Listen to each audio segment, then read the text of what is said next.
De Profundis by Oscar Wilde, Part 3.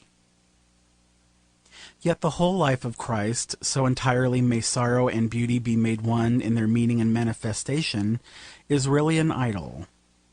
Though it ends with the veil of the temple being rent, and the darkness coming over the face of the earth, and the stone rolled to the door of the sepulchre. One always thinks of him as a young bridegroom with his companions, as indeed he somewhere describes himself, as a shepherd straying through a valley with his sheep in search of green meadow or cool stream, as a singer trying to build out of the music the walls of the city of God, or as a lover for whose love the whole world was too small. His miracles seem to me to be as exquisite as the coming of spring, and quite as natural. I see no difficulty at all in believing that such was the charm of his personality, that his mere presence could bring peace to souls in anguish, and that those who touched his garments or his hands forgot their pain, or that as he passed by on the highway of life, people who had seen nothing of life's mystery saw it clearly, and others who had been deaf to every voice but that of pleasure heard for the first time the voice of love and found it as musical as Apollo's lute. Or that evil passions fled at his approach, and men whose dull, unimaginative lives had been but a mode of death rose as it were from the grave when he called them, or that when he taught on the hillside the multitude forgot their hunger and thirst and the cares of this world, and that to his friends who listened to him as he sat at meat, the coarse food seemed delicate, and the water had the taste of good wine, and the whole house became full of the odour and sweetness of nard. Renan, in his Vie de Jésus, that gracious fifth gospel, the gospel according to St. Thomas, one might call it, says somewhere that Christ's great achievement was that he made himself as much loved after his death as he had been during his lifetime. And certainly, if this place is among the poets, he is the leader of all the lovers. He saw that love was the first secret of the world for which the wise men had been looking, and that it was only through love that one could approach either the heart of the leper or the feet of God. And above all, Christ is the most supreme of individualists. Humility, like the artistic acceptance of all experiences, is merely a mode of manifestation. It is man's soul that Christ is always looking for. He calls it God's kingdom, and finds it in everyone. He compares it to little things, to a tiny seed, to a handful of leaven, to a pearl. That is because one realizes one's soul only by getting rid of all alien passions, all acquired culture, and all external possessions, be they good or evil. I bore up against everything with some stubbornness of will and much rebellion of nature, till I had absolutely nothing left in the world but one thing. I had lost my name, my position, my happiness, my freedom, my wealth. I was a prisoner and a pauper, but I still had my children left. Suddenly they were taken away from me by the law. It was a blow so appalling that I did not know what to do, so I flung myself on my knees and bowed my head and wept, and said, "The body of a child is as the body of the Lord. I am not worthy of either." That moment seemed to save me. I saw then that the only thing for me was to accept everything. Since then, curious as it will no doubt sound, I have been happier. It was, of course, my soul in its ultimate essence that I had reached. In many ways I had been its enemy, but I found it waiting for me as a friend. When one comes in contact with the soul, it makes one simple as a child, as Christ said one should be. It is tragic how few people ever possess their souls before they die. Nothing is more rare in any man, says Emerson, than an act of his own. It is quite true. Most people are other people. Their thoughts are someone else's opinions, their lives a mimicry, their passions a quotation. Christ was not merely the supreme individualist, but he was the first individualist in history.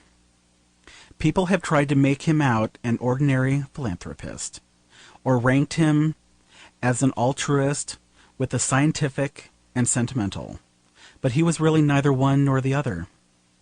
Pity he has, of course, for the poor, for those who are shut up in prisons, for the lowly, for the wretched, but he has far more pity for the rich, for the hard hedonists, for those who waste their freedom in becoming slave to things, for those who wear soft raiment and live in kings' houses. Riches and pleasure seem to him to be really greater tragedies than poverty or sorrow. And as for altruism, who knew better than he that it is vocation, not volition, that determines us, and that one cannot gather grapes of thorns or figs from thistles? To live for others as a definite self-conscious aim was not his creed. It was not the basis of his creed. When he says, "Forgive your enemies," it is not for the sake of the enemy, but for one's own sake that he says so, and because love is more beautiful than hate. In his own entreaty to the young man, "Sell all that thou hast and give to the poor," it is not of the state of the poor that he is thinking, but of the soul of the young man, the soul that wealth was marring. In his view of life, he is one with the artist who knows that by the inevitable law of self-perfection the poet must sing, and the sculptor think in bronze, and the painter make the world a mirror for his moods, as surely and as certainly as the hawthorn must blossom in spring, and the corn turn to gold at harvest time, and the moon in her ordered wanderings change from shield to sickle, and from sickle to shield. But while Christ did not say to men, "Live for others," he pointed out that there is no difference at all between the lives of others and one's own life. By this means he gave to man an extended, a Titan personality. Since his coming, the history of each separate individual is, or can be made, the history of the world. Of course culture has intensified the personality of man. Art has made us myriad-minded. Those who have the artistic temperament go into exile with Dante and learn how salt is the bread of others, and how steep their stairs. They catch for a moment the serenity and calm of Goethe, and yet know but too well that Baudelaire cried to God, "Ô Seigneur, donnes-moi la force et courage de contempler mon corps et mon cœur sans dégoût." Out of Shakespeare's sonnets they draw, to their own hurt it may be, the secret of his love, and make it their own. They look with new eyes on modern life because they have listened to one of Chopin's nocturnes, or handled Greek things, or read the story of the passion of some dead man for some dead woman, whose hair was like threads of fine gold, and whose mouth was as a pomegranate. But the sympathy of the artistic temperament is necessarily with what has found expression. In words, or in colours, in music, or in marble, behind the painted masks of an Aeschylean play, or through some Sicilian shepherd's pierced and jointed reeds, the man and his message must have been revealed. To the artist, expression is the only mode under which he can conceive life at all. To him, what is dumb is dead. But to Christ it was not so. With a width of wonder, of imagination that fills one almost with awe, he took the entire world of the inarticulate, the voiceless world of pain, and his kingdom, and made of himself its eternal mouthpiece.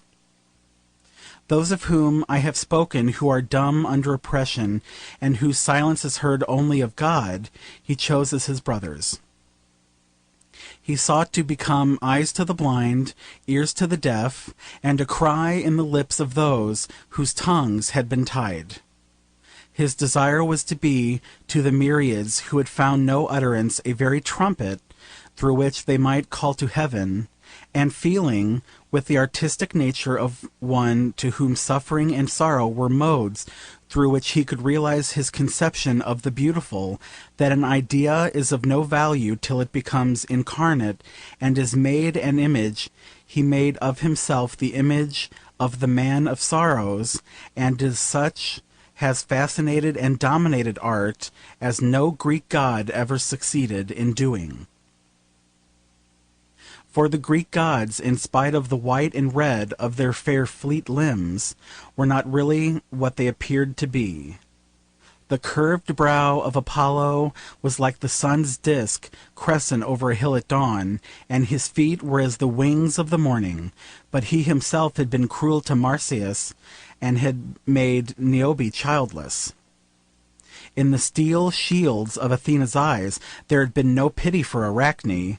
The pomp and peacocks of Hera were all that was really noble about her, and the father of the gods himself had been too fond of the daughters of men. The two most deeply suggestive figures of Greek mythology were, for religion, Demeter, an earth goddess, not one of the Olympians, and for art, Dionysus, the son of a mortal woman, to whom the movement of his birth had proved also the moment of her death. But life itself, from its lowliest and most humble sphere, produced one far more marvellous than the mother of Proserpina or the son of Semele. Out of the carpenter shop at Nazareth had come a personality infinitely greater than any made by myth and legend, and one, strangely enough, destined to reveal to the world the mystical meaning of wine and the real beauties of the lilies of the field as none, either on Cithaeron or at Enna, had ever done. The song of Isaiah, "He is despised and rejected of men, a man of sorrows and acquainted with grief, and we hid, as it were, our faces from him," had seemed to him to prefigure himself, and in him the prophecy was fulfilled. We must not be afraid of such a phrase. Every single work of art is in the fulfilment of a prophecy, for every work of art is the conversion of an idea into an image. Every single human being should be the fulfilment of a prophecy, for every human being should be the realization of some ideal, either in the mind of God or in the mind of man. Christ found the type and fixed it, and the dream of a Virgilian poet, either at Jerusalem or at Babylon, became in the long progress of the centuries incarnate in him for whom the world was waiting. To me, one of the things in history the most to be regretted is that the Christ's own Renaissance, which has produced the cathedral at Chartres, the Arthurian cycle of legends, the life of St. Francis of Assisi, the art of Giotto, and Dante's Divine Comedy, was not allowed to develop on its own lines.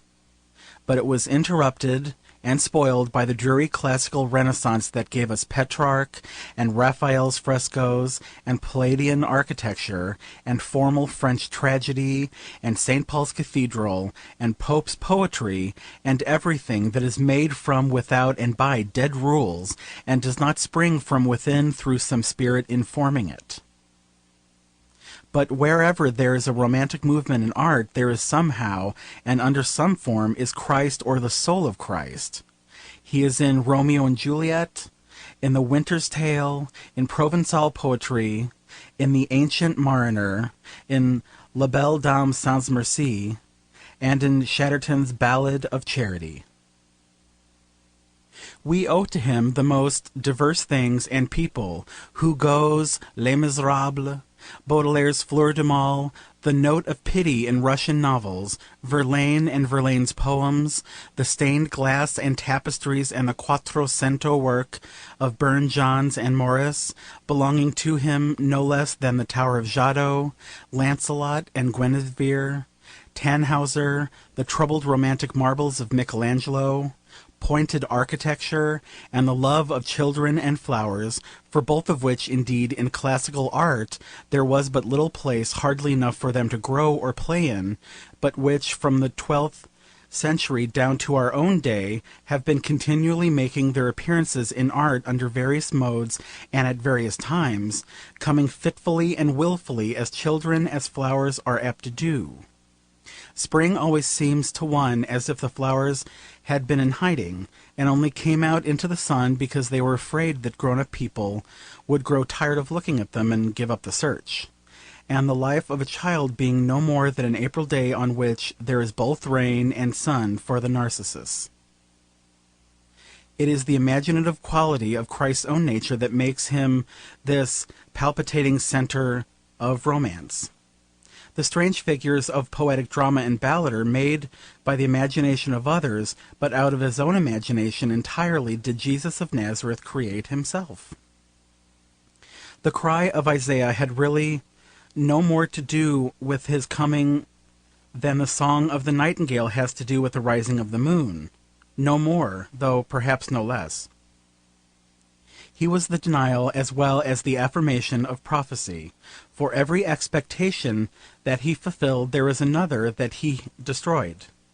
In all beauty, says Bacon, there is some strangeness of proportion, and of those who are born of the spirit, of those, that is to say, who like himself are dynamic forces, Christ says that they are like the wind that bloweth where it listeth, and no man can tell whence it cometh and whither it goeth.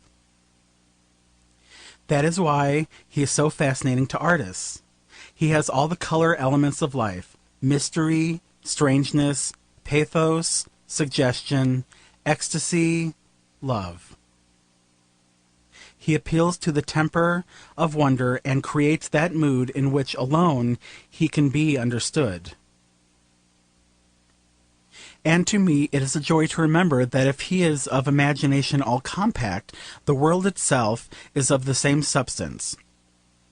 I said in Dorian Gray that the great sins of the world take place in the brain, but it is in the brain that everything takes place. We know now that we do not see with the eyes or hear with the ears. They are really channels for the transmission, adequate or inadequate, of sense impressions. It is in the brain that the poppy is red, that the apple is odorous, that the skylark sings. Of late I have been studying with diligence the 4 prose poems about Christ. At Christmas I managed to get a hold of a Greek Testament, and every morning, after I had cleaned my cell and polished my tins, I read a little of the Gospels, a dozen verses taken by chance anywhere. It is a delightful way of opening up the day. Everyone, even in a turbulent, ill-disciplined life, should do the same. Endless repetition, in and out of season, has spoiled for us the freshness, the naivete, the simple romantic charm of the Gospels. We hear them read far too often and far too badly, and all repetition is anti-spiritual. When one returns to the Greek, it is like going into a garden of lilies out of some narrow and dark house. And to me the pleasure is doubled by the reflection that it is extremely probable that we have the actual terms, the ipsissima verba, used by Christ. It was always supposed that Christ talked in Aramaic. Even Renan thought so. But now we know that the Galilean peasants, like the Irish peasants of our own day, were bilingual, and that Greek was the ordinary language of intercourse all over Palestine, as indeed all over the Eastern world. I never liked the idea that we knew of Christ's own words only through a translation of a translation. It is a delight to me to think that as far as his conversation was concerned, Charmides might have listened to him, and Socrates reasoned with him, and Plato understood him, that he really said, ego eimi aquamen akalos, that when he thought of the lilies of the field, and how they neither toil nor spin, his absolute expression was katamafatet takrina tuhagru hausaksani ukopio udanade, and that his last word when he cried out, my life has been completed, has reached its fulfillment, has been perfected, was exactly as St. John tells us it was, tetelestai, no more. While in reading the Gospels, particularly that of St. John himself, or whatever early Gnostic took his name and mantle, I see the continual assertion of the imagination as the basis of all spiritual and material life. I see also that to Christ imagination was simply a form of love, and that to him love was Lord in the fullest meaning of the phrase. Some 6 weeks ago I was allowed by the doctor to have white bread to eat instead of the coarse black or brown bread of ordinary prison fare. It is a great delicacy. It will sound strange that dry bread could possibly be a delicacy to anyone. To me it is so much so that at the close of each meal I carefully eat whatever crumbs may be left on my tin plate, or have fallen on the rough towel that one uses as a cloth, so as not to soil one's table. And I do so not from hunger, I get now quite sufficient food, but simply in order that nothing should be wasted of what is given to me. So one should look on love. Christ, like all fascinating personalities, had the power of not merely saying beautiful things himself, but of making other people say beautiful things to him. And I love the story St. Mark tells us about the Greek woman who, when, as a trial of her faith, he said to her that he could not give her the bread of the children of Israel, answered him that the little dogs, kuvapia, little dogs it should be rendered, who are under the table eat of the crumbs that the children let fall. Most people live for love and admiration. But it is by love and admiration that we should live. If any love is shown us, we should recognize that we are quite unworthy of it. Nobody is worthy to be loved. The fact that God loves man shows us that in the divine order of ideal things it is written that eternal love is to be given to what is eternally unworthy. Or, if that phrase seems to be a bitter one to bear, let us say that every one is worthy of love, except him who thinks that he is. Love is a sacrament that should be taken kneeling, and Domine non sum dignus should be on the lips and in the hearts of those who receive it. If ever I write again, in the sense of producing artistic work, there are just two subjects on which and through which I desire to express myself. One is Christ as the precursor of the romantic movement in life, the other is the artistic life considered in its relation to conduct. The first is, of course, intensely fascinating, for I see in Christ not merely the essentials of the supreme romantic type, but all the accidents, the willfulnesses even, of the romantic temperament also. He was the first person who ever said to people that they should live flower-like lives. He fixed the phrase. He took children as the type of what people should try to become.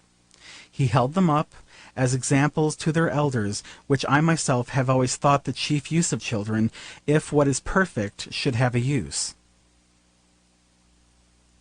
Dante describes the soul of a man as coming from the hand of God, weeping and laughing like a little child. And Christ also saw that the soul of each one should be guisa di fanciulla ci piangendo ridendo pagiologia. He felt that life was changeful, fluid, active, and that to allow it to be stereotyped into any form was death. He saw that people should not be too serious over material common interest, that to be unpractical was to be a great thing, that one should not bother too much over affairs. The birds didn't, why should man? He is charming when he says, "Take no thought for the morrow. Is not the soul more than meat? Is not the body more than raiment?" A Greek might have used the latter phrase, it is full of Greek meaning, but only Christ could have said both, and so summed up life perfectly for us. His morality is all sympathy, just what morality should be. If the only thing that he ever said had been, "Her sins are forgiven her because she loved much," it would have been worth while dying to have said that. His justice is all poetical justice, exactly what justice should be. The beggar goes to heaven because he has been unhappy. I cannot conceive a better reason for his being sent there. The people who work for an hour in the vineyard in the cool of the evening receive just as much reward as those who have toiled there all day long in the hot sun. Why shouldn't they? Probably no one deserved anything, or perhaps they were a different kind of people. Christ had no patience with the dull, lifeless, mechanical systems that treat people as if they were things, and so treat everybody alike. For him there were no laws. There were exceptions merely, as if anybody, or anything for that matter, was like aught else in the world. That which is the very keynote of romantic art, was to him the proper basis of natural life. He saw no other basis. And when they brought him one, taken in the very act of sin, and showed him her sentence written in the law, and asked him what was to be done, he wrote with his finger on the ground, as though he did not hear them, and finally, when they pressed him again, looked up and said, "Let him of you who has never sinned be the first to throw the stone at her." It was worth while living to have said that. Like all poetical natures, he loved ignorant people. He knew that in the soul of one who is ignorant there is always room for a great idea. But he could not stand stupid people, especially those who are made stupid by education. People who are full of opinions, not one of which they even understand, a peculiarly modern type, summed up by Christ when he described it as the type of one who has the key of knowledge, cannot use it himself, and does not allow other people to use it, though it may be made to open the gate of God's kingdom. His chief war was against the Philistines. That is the war every child of light has to wage. Philistinism was the note of the age and community in which he lived.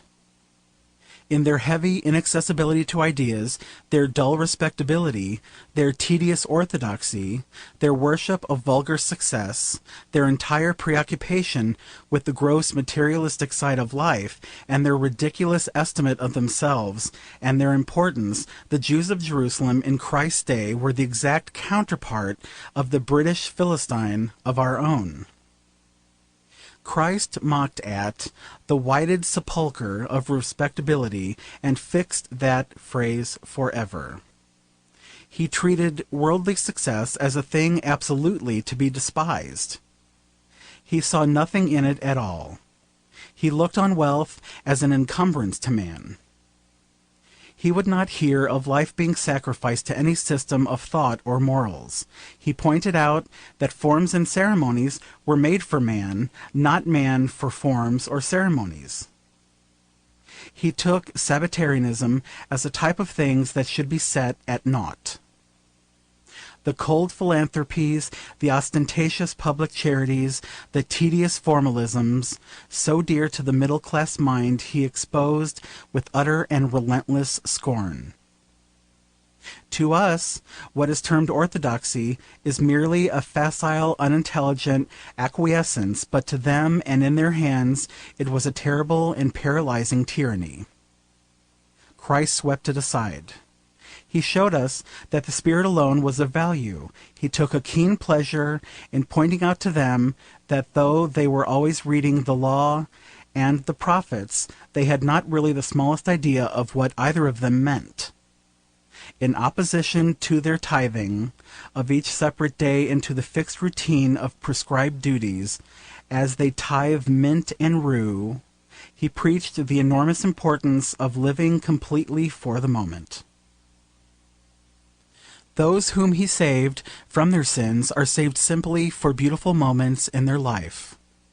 Mary Magdalene, when she sees Christ, breaks the rich vase of alabaster that one of her 7 lovers had given her, and spills the odorous spices over his tired, dusty feet, and for that one moment's sake sits forever with Ruth and Beatrice in the tresses of the snow-white rose of paradise.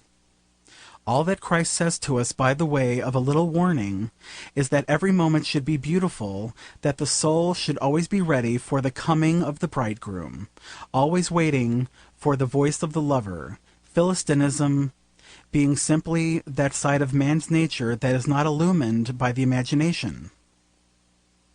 He sees all the lovely influences of life as modes of light. The imagination itself is the world of light. The world is made by it, and yet the world cannot understand it. That is because the imagination is simply a manifestation of love, and it is love and the capacity for it that distinguishes one human being from another. End of Part 3. This has been a LibriVox recording.